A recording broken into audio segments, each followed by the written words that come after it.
Here I am, 41 years old, sitting in my car outside my daughter's soccer practice, trying to figure out how to explain to my kids why their father packed his bags last week. I'm Sienna Carson, and 6 months ago, I thought I had everything figured out. Turns out I was spectacularly wrong about pretty much everything. I never imagined I'd be the woman whose life imploded because of an office romance. But here we are, and I have nobody to blame but myself. My marriage to Elias started strong. We met in college. He was studying environmental science while I was working toward my degree in communications. We were those couples other people envied. Shared interests, easy conversation, compatible life goals. We wanted kids, a house with a yard, maybe a dog someday. Simple dreams that felt achievable together. Elias landed a job with the state's Environmental Protection Agency right after graduation.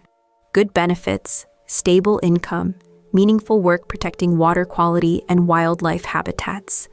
I found my way into nonprofit fundraising, which felt like using my skills for something worthwhile. We bought our first house when I was 26, had our son Chase when I was 28, and welcomed our daughter Emma 3 years later. For over a decade, we had what looked like a solid life.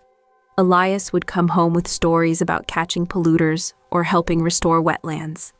I'd share victories about grants we'd secured or events that exceeded fundraising goals. We attended school concerts, coached youth sports, took family camping trips to state parks Elias had helped protect. But somewhere around year 12, the conversations became routine. Elias would update me on his cases while scrolling through emails. I'd talk about work while mentally planning the next day's schedule. We were functioning as a household management team, rather than partners who chose each other. The distance crept in so gradually, I didn't notice it happening. Elias developed a habit of staying late at the office, claiming budget deadlines or urgent environmental assessments. I threw myself deeper into work, volunteering for evening galas and weekend fundraisers. We were both busy, both committed to our responsibilities, but we'd stopped being committed to each other. Physical intimacy became sporadic, then rare. We'd go weeks without anything more meaningful than a quick pet goodbye in the morning. When I tried to initiate conversations about it, Elias would acknowledge the problem, but suggest we'd reconnect once his current project wrapped up, or after the kids finished the school year, or when things settled down at work. There was always a reason to postpone dealing with us. I started feeling like a roommate in my own marriage. Elias would ask about dinner plans or who was picking up Emma from dance class. But he'd stopped asking about my thoughts, my dreams, what made me laugh. I felt invisible in my own life. That's when Trevor started working at our nonprofit. He joined our development team in March, brought in to help expand our corporate partnerships program. Trevor was dynamic where Elias had become predictable, enthusiastic where my husband had grown distant. He asked thoughtful questions about my work, remembered details about projects I cared about, actually listened when I talked. The first time Trevor suggested grabbing coffee to discuss strategy, it felt purely professional. We met at the cafe down the street from our office, spent an hour talking about donor cultivation and event planning. Nothing inappropriate happened, but I realized I felt more energized after that conversation than I had in months. Coffee meetings became a regular thing. Trevor would text me around 10 in the morning. Coffee break? I have ideas about the Henderson Foundation proposal. I'd always say yes, partly because his ideas were genuinely good, but mostly because those 30-minute conversations made me feel seen again. I started paying more attention to my appearance on days I knew we'd be working together. Nothing dramatic, just making sure my hair looked nice, choosing blouses that flattered me, refreshing my lipstick before meetings. Small things that made me feel attractive again. Elias didn't notice. When I bought a new dress for our annual gala, he glanced up from his laptop long enough to say, "That's nice," before returning to his environmental impact reports. But Trevor noticed everything, the dress, the new earrings, the way I'd styled my hair differently. "You look stunning tonight," he told me at the gala, and meant it in a way Elias's distracted compliments never felt anymore. The shift from professional to personal happened gradually. Trevor started sharing stories about his divorce 2 years earlier, how he'd learned to prioritize what really mattered after his marriage ended. I found myself confiding my frustrations about feeling disconnected from Elias, how lonely I felt despite being surrounded by family. "You deserve someone who sees how amazing you are," Trevor said one afternoon as we walked back from lunch. It was innocent enough, but the way he looked at me when he said it made my stomach flutter in a way I'd forgotten was possible. The first time we kissed was after our organization's spring fundraiser. The event had been a huge success, exceeding our goals by 30%. The team went out for drinks to celebrate, but most people headed home early. Trevor and I stayed, riding the high of a job well done, sharing stories about our worst fundraising disasters. When he offered to walk me to my car, I knew something was about to happen. The parking garage was quiet, dimly lit, and when Trevor turned to face me, the tension that had been building for weeks finally broke. "I can't stop thinking about you," he said quietly, stepping closer. I should have stepped back, made some excuse, driven home to my family. Instead, I closed the distance between us and kissed him. For 3 months, I lived a double life. Trevor and I would find excuses to work late together, extend lunch meetings, take afternoon coffee breaks that turned into long walks through downtown. We never went to hotels or his apartment. We weren't having that kind of affair. But the emotional intimacy, the stolen kisses in empty conference rooms, the constant text conversations were just as much a betrayal of my marriage. I became a master of compartmentalization. At work, I was energized, flirtatious, laughing at Trevor's jokes, and finding reasons to touch his arm during conversations. At home, I was the same wife and mother I'd always been, helping Chase with algebra homework and driving Emma to piano lessons. The contradiction didn't bother me as much as it should have. Elias was so absorbed in his work that he didn't notice my improved mood or my sudden interest in staying late at the office. When he asked about my day, I'd give him edited versions, the successful meetings and promising donor prospects, but nothing about Trevor's role in any of it. The lying became effortless. Grant deadline, I'd say when Trevor texted during dinner. Donor cultivation event, when I stayed out past 9 for drinks with him. Strategy session, for the long lunches where we talked more about our feelings than fundraising. I told myself I wasn't really cheating since we hadn't slept together. I convinced myself Elias's neglect justified my behavior. I rationalized that Trevor made me a better version of myself, more confident and engaged. Trevor never pushed for more than I was willing to give, which made everything feel safer somehow. He understood I wasn't ready to leave my marriage, wasn't looking to blow up my family. He seemed content with stolen moments and emotional connection. That should have been a warning sign, but I was too caught up in feeling wanted to analyze his motivations.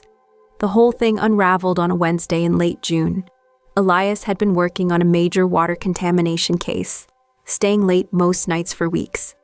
I'd grown accustomed to having my evenings free, using the time to text with Trevor or review proposals we'd discussed over lunch. I was in our home office, supposedly working on a grant application, but actually messaging Trevor about weekend plans. When Elias came home unexpectedly early, I heard his keys in the door and quickly closed the messaging app, pulling up a donor database to look busy. "Hey," he said, poking his head into the office. "How's the proposal coming?" "Good," I replied, not looking up from my laptop. "Making progress." Elias moved closer, leaning over my shoulder to see the screen. Instead of the grant application I claimed to be working on, my phone was sitting beside the laptop with Trevor's contact information still visible from when I'd been texting him. "Who's Trevor calling you beautiful at 8:30 at night?" Elias asked, his voice carefully neutral. My blood turned to ice. I'd forgotten to lock my phone after switching to the laptop. The message preview was right there, impossible to deny or explain away innocently. "It's not what you think," I said automatically, though it was exactly what he thought. Elias straightened up slowly. "What is it then?" I scrambled for an explanation that would minimize the damage.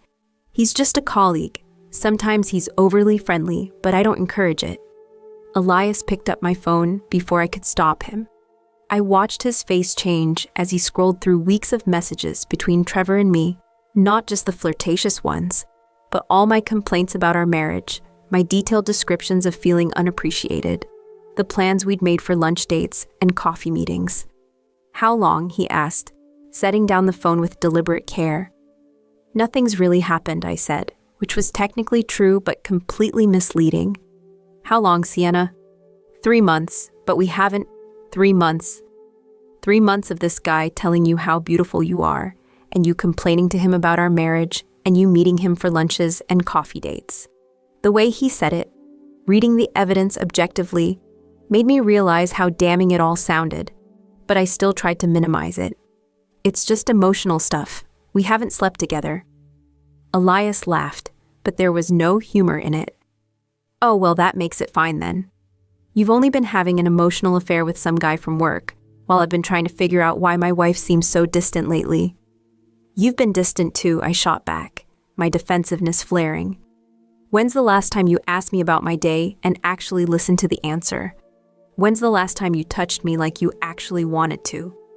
So this is my fault." "I'm not saying it's your fault, but our marriage has problems, Elias. I've been feeling invisible for months. And instead of talking to me about it, you decided to talk to Trevor about it." The conversation continued in circles for over an hour. Elias asked questions. I gave defensive answers that made everything sound worse. He wanted to know if I had feelings for Trevor. Yes. If I'd been physically involved, kissing, but nothing more. If I'd been lying about where I was, constantly. Every honest answer was another nail in the coffin of our marriage. Finally, Elias stood up. "I need some time to think about this. I'm going to stay at my brother's place for a few days." "What am I supposed to tell the kids?" "Tell them I'm working on a field assessment. I'll figure out what comes next." He packed a bag while I sat on our bed, watching him gather clothes and toiletries with methodical precision. When he was ready to leave, he paused in the doorway. 16 years, Sienna. I thought we had something worth fighting for." After he left, I called Trevor immediately. I needed someone to tell me this wasn't as bad as it seemed, that Elias was overreacting, that marriages survive this kind of thing all the time. Trevor listened to my tearful recap of the confrontation, made sympathetic noises at appropriate moments, but his response surprised me. "Maybe this is a sign," he said carefully. "Maybe it's time to be honest about what you really want." "I want to fix my marriage." "Do you?" "Because for 3 months you've been telling me how unhappy you are with Elias, how he doesn't appreciate you, how you feel more yourself when you're with me."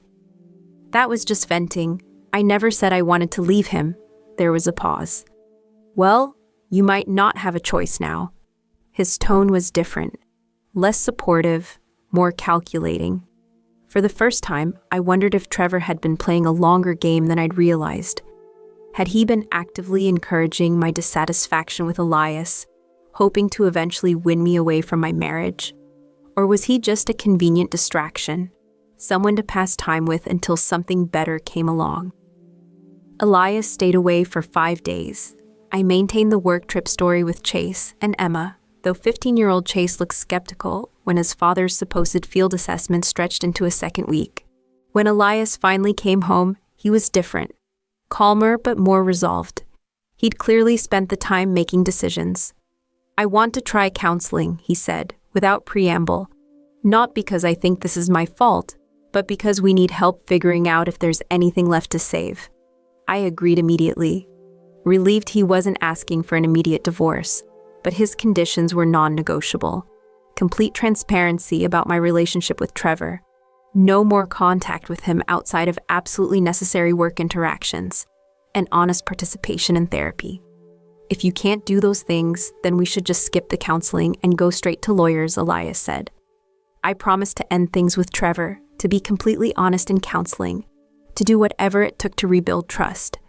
At the time, I meant it, but actually following through proved harder than I'd anticipated. Cutting contact with Trevor felt like losing a lifeline. He was the person who made me feel interesting, attractive, valued. Without that daily validation, I felt myself sinking back into the invisible wife role I'd been trying to escape. Our first counseling session was brutal. Dr. Martinez, a soft-spoken woman in her 50s, asked direct questions that I wasn't prepared to answer honestly. When she asked why I'd chosen to confide in Trevor rather than discuss my marital concerns with Elias, I gave vague answers about timing and opportunity. "Sienna," she said gently, "affairs don't happen because marriages are perfect, but they also don't happen automatically when marriages are struggling. You made choices. What needs were you trying to meet through this relationship?"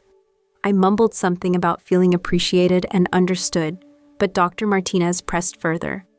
"Did you consider other ways to meet those needs? Marriage counseling, direct conversations with Elias, time apart to evaluate what you wanted?"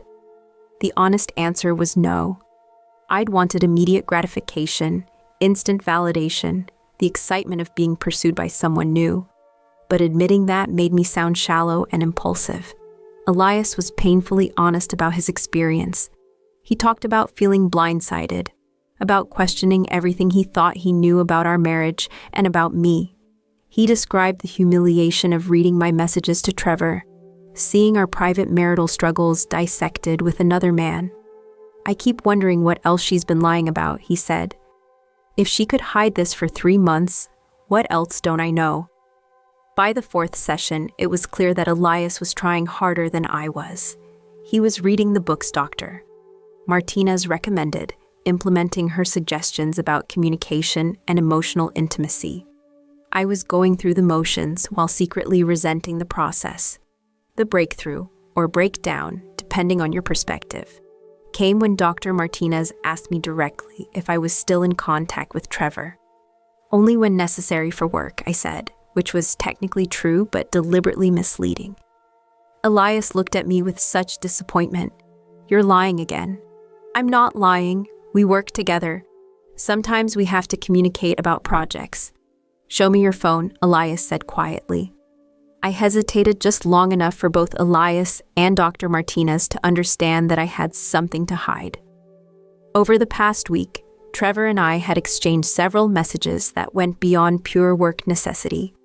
Nothing romantic, but friendly conversations that violated the spirit, if not the letter of Elias's requirements. "The lying has to stop, Doctor," Martinez said firmly. "Complete honesty, or this process can't work." I pulled out my phone and showed Elias the messages. They weren't damning, casual check-ins, a shared joke about our difficult board president, Trevor asking how I was handling everything. But they represented my continued deception, my inability to fully commit to rebuilding my marriage. "I can't do this anymore," Elias said after reading the messages. "I've been trying to trust you again, but you keep finding ways to stay connected to him." That night, Elias asked me to move into the guest room. "I need space to think," he said, "and I need to know you're serious about changing." For 2 weeks, we lived like polite strangers sharing the same house. Elias continued attending counseling sessions alone. I considered quitting my job to avoid Trevor entirely, but worried about the financial impact on our family. The final blow came when Elias discovered I'd been deleting messages from Trevor before our counseling sessions. I thought I was being smart, removing evidence of our continued contact while maintaining professional communication. Elias found the deleted messages when he checked our cell phone account online. "You're still lying," he said, showing me the phone records that revealed dozens of deleted text exchanges. "Even when you promise transparency, you're looking for ways to hide things. They were just work messages." "I deleted them so you wouldn't worry unnecessarily." "You deleted them because you knew they would prove you're not following through on your commitments." Elias moved out the next day, not temporarily this time. He found an apartment across town and signed a lease. When Chase and Emma asked why, I told them we were having some problems and needed time apart. "Are you getting divorced?" Emma asked with the directness only 12-year-olds possess. "We're just taking some time to figure things out," I said, which wasn't really an answer. Chase, now old enough to understand more than I wanted him to, looked at me suspiciously. "Did you do something wrong?" "It's complicated, honey. Sometimes marriages go through difficult periods." But teenagers are smarter than we give them credit for. Chase started paying attention to my phone habits, my work schedule, my mood changes. When I came home energized after days at the office, he noticed. When I dressed more carefully for work meetings, he noticed. 3 weeks after Elias moved out, Chase confronted me directly. "Are you cheating on Dad?" The question hit me like a physical blow. "What would make you ask that? You're always texting someone from work. You get happy when you're going to the office, but sad when you're here with us. Dad moved out right after you guys had that big fight." "I'm not stupid, Mom."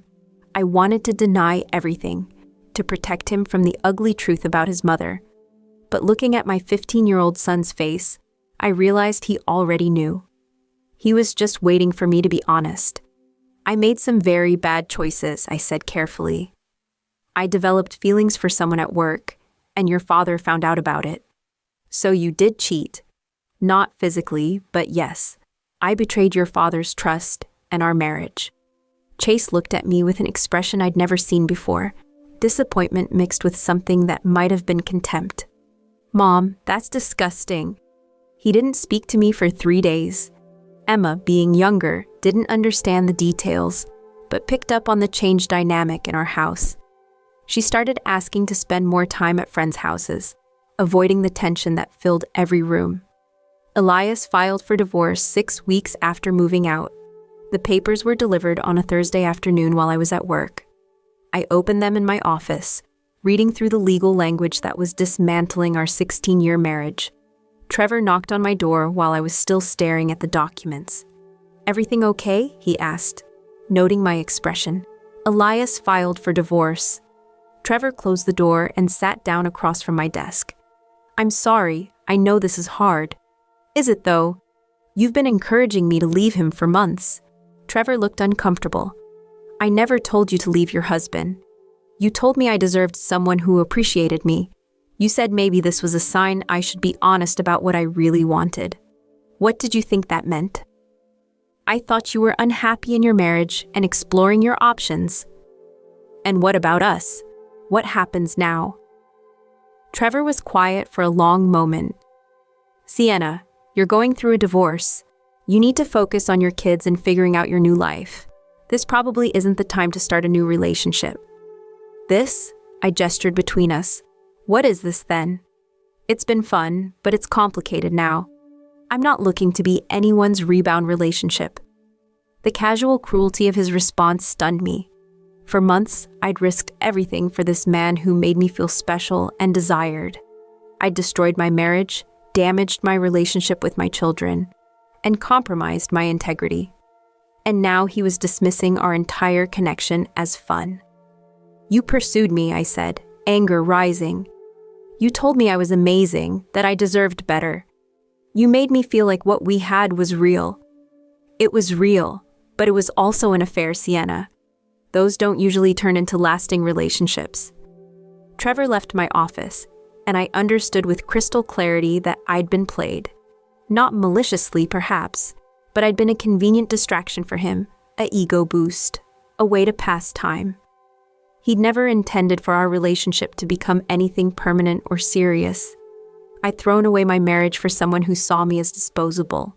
The divorce proceedings were straightforward but painful. Elias was fair about asset division and custody arrangements, which somehow made everything worse. If he'd been vindictive or cruel, I could have painted him as the villain. Instead, his reasonableness highlighted my culpability. Chase chose to live with Elias primarily, visiting me on weekends and school breaks. Emma split time between both houses, but clearly preferred the stability of her father's place. Elias had created a calm, predictable environment, while my home still carried the chaos of recent upheaval. Elias started dating someone from his office, an environmental lawyer named Catherine who worked on conservation cases. The kids mentioned her casually at first, just Dad's friend Catherine, but gradually her presence became more significant in their stories. Catherine taught me how to identify different bird species, Emma told me one Sunday. We went hiking and saw 3 kinds of hawks. Catherine's really smart, Chase added. She's working on a case about protecting wetlands from development. She explained how environmental law works. I should have been happy that Elias found someone who shared his interests and values. Instead, I felt a sharp jealousy that surprised me with its intensity.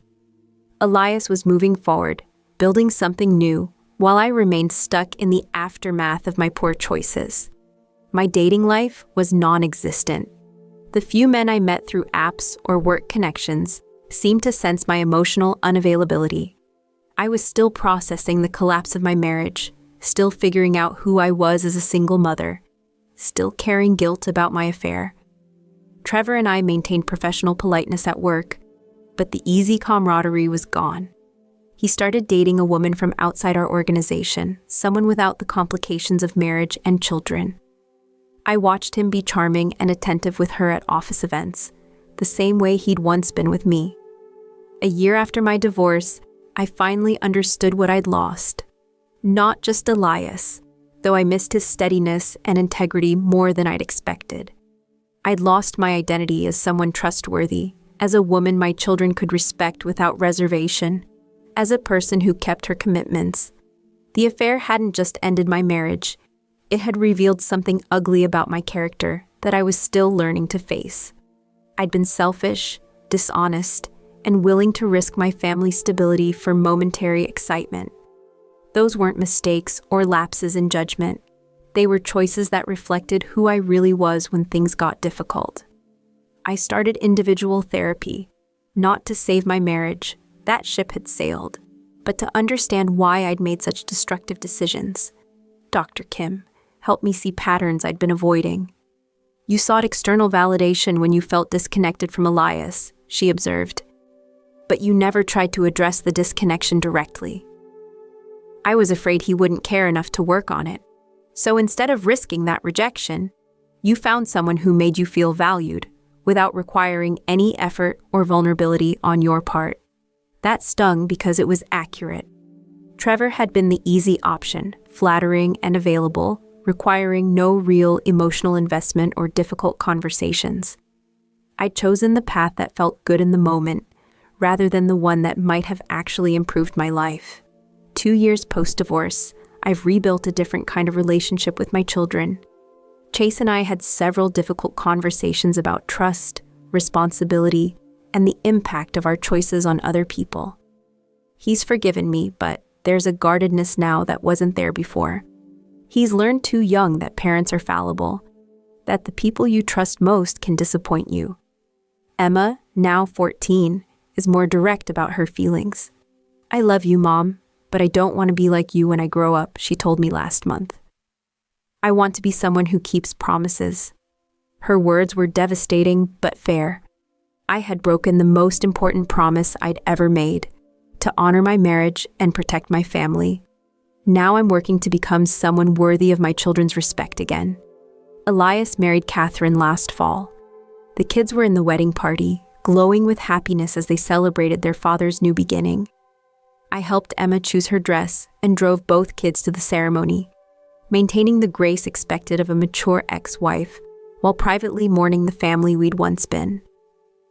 Elias looks happier than I've seen him in years. Catherine brings out a lightness in him that had been missing long before my affair. They've created something genuine together, built on shared values and honest communication. Watching them together, I finally understand what I'd been too selfish to see during our marriage. Elias is a good man who deserves someone who appreciates him completely. I'm dating someone now, a divorced father of 2 who understands the complexities of blended families and second chances. Lawrence is patient with my trust issues and damaged confidence. He knows about my divorce but doesn't define me by my worst moments. Everyone makes mistakes, he told me early in our relationship. The question is what you learn from them. I'm learning to be someone who chooses difficult conversations over easy escapes, who values commitment over excitement, who understands that real love requires work and sacrifice. I'm learning to be honest with myself about my motivations and to make decisions based on my values rather than my immediate desires. My children will never see me the same way they did before my affair. That innocence is gone, replaced by a more complex understanding of their mother as a flawed human being who made terrible choices. But they're also seeing me work to become better, to earn back their trust through consistent actions rather than empty promises. I can't change what I did to Elias, to our marriage, to our family. I can't undo the pain I caused or the trust I shattered. But I can choose every day to be someone different going forward, someone my children can be proud of, someone worthy of the love I nearly threw away. The shame of my affair will always be part of my story, but it doesn't have to be the end of it.